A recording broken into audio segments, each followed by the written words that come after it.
Thank you, Derek. Thank you, Cordula, and all the team. It's a real pleasure to be here. My name is Carolina Inés Garcia. I'm originally from Argentina, and today I'm representing the Australia Southwest Sustainable Tourism Observatory. I will be sharing with you our work so far, particularly focusing on evidence-based, resident-driven, and participatory generation of research initiatives. And I will talk a little bit about visitor dispersal in our region, in the Australia's Southwest.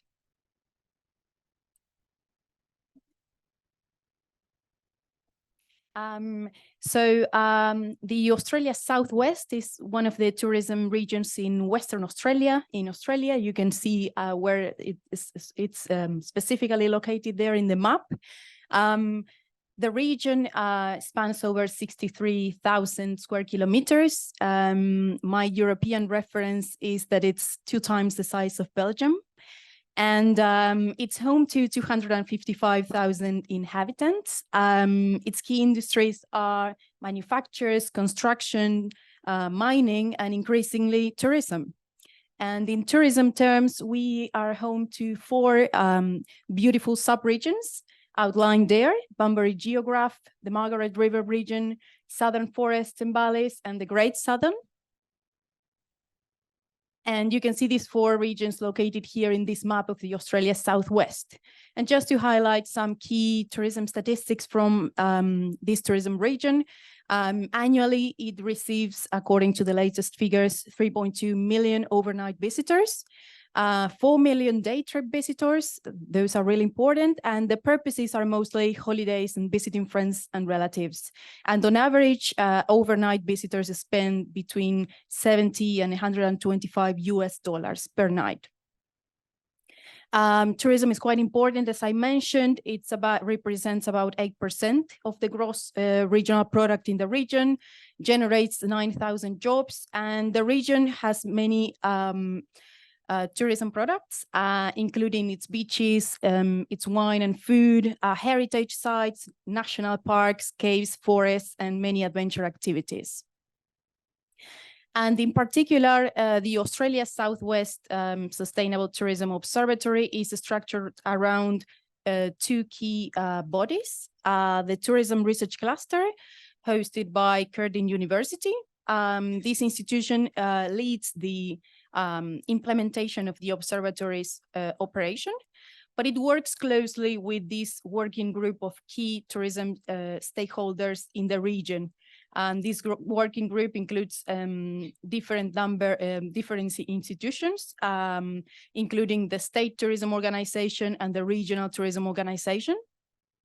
And the working group aids in terms of data collection, in terms of support, in terms of feedback.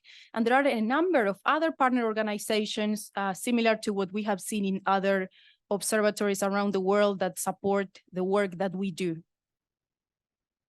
And our observatory works on a number of projects. We gather secondary data and analyze it, but we also generate our own data. And like some of you have also mentioned, we also have our own resident survey project. We started with this annual project in 2020. And it's basically an online questionnaire where we ask residents about their perceptions in terms of tourism impacts, in terms of the behavior of tourists, and in terms of the management of tourism in the region. And this, of course, the implementation of such a project involves a number of partnerships, in particular with local governments that help us distribute this survey.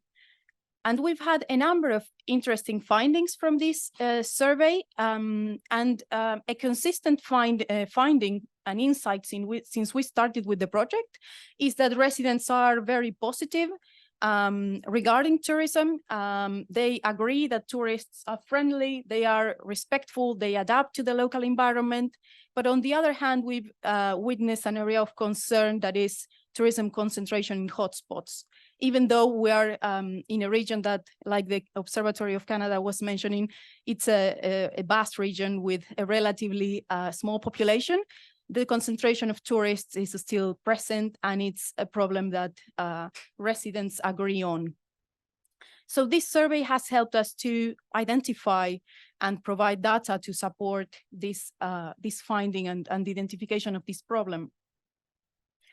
And in a second step, based on this problem identification, we have started to work on a new project that is called the Visitor Tracking Project. And with this project, what we will try to do is to better understand visitor mobility patterns and to actually trial spatial dispersal strategies to try and give a response to the problem that we have identified in the region. And then again, we also are working in a number of partnerships to implement such a project. We are working with sensors, so we have partnered with a technology company, but we're also partnering with tourism attractions in the region and with a tourism accommodation provider in the region. And what we are expecting from this project is that we will get a better understanding of visitation trends at tourism attractions in the region and about the effectiveness of specific interventions to disperse visitors in the Australia Southwest. So we're basically aiming to try and provide insights about problem solving. And the problem, as I mentioned before, was the tourist concentration in popular hotspots. So basically these two examples, two cases that I brought today show this transition and these two different contributions that we as an observatory are trying to make, and that go from the identification of a problem via a resident survey to the identification and the testing of potential alternatives to solve such a problem with this visitor tracking project. And this transition, this flow, we have identified that it has three key characteristics. It's resident driven because, as I have mentioned, the problem identification basically comes from what the residents are saying and what they are perceiving about tourism in the region. It's participatory. I highlighted the different partnerships that we are engaging in, but also when we have our findings from the resident survey, we share these with all of the stakeholders in the region. We get their feedback. When we came up with the visitor tracking project idea, we also shared it with the key stakeholders and again, got their feedback. And last but not least, it's evidence-based because we are generating evidence in order to contribute to this identification and solving of a problem. And to finish up, I wanted to show you this figure that we've come up with where we have tried to link the tourism policy cycle, understood in a simplified manner as a series of steps from agenda setting to policy formulation, decision-making, implementation, and evaluation. And in yellow, you can see how we are trying to help in this policy process and how the evidence that the observatory, the Australia Southwest Sustainable Tourism Observatory generates can aid in this process. So with the resident survey, we help in problem identification, and this can be a crucial input in terms of policy agenda setting. With the problem solving, we can contribute to the policy formulation, the decision making, and the implementation. And we are thinking about ways in which we can contribute in the evaluation part of policies by identifying the impacts that the solutions undertaken have made. That is everything I had to share with you today. Thank you very much for listening.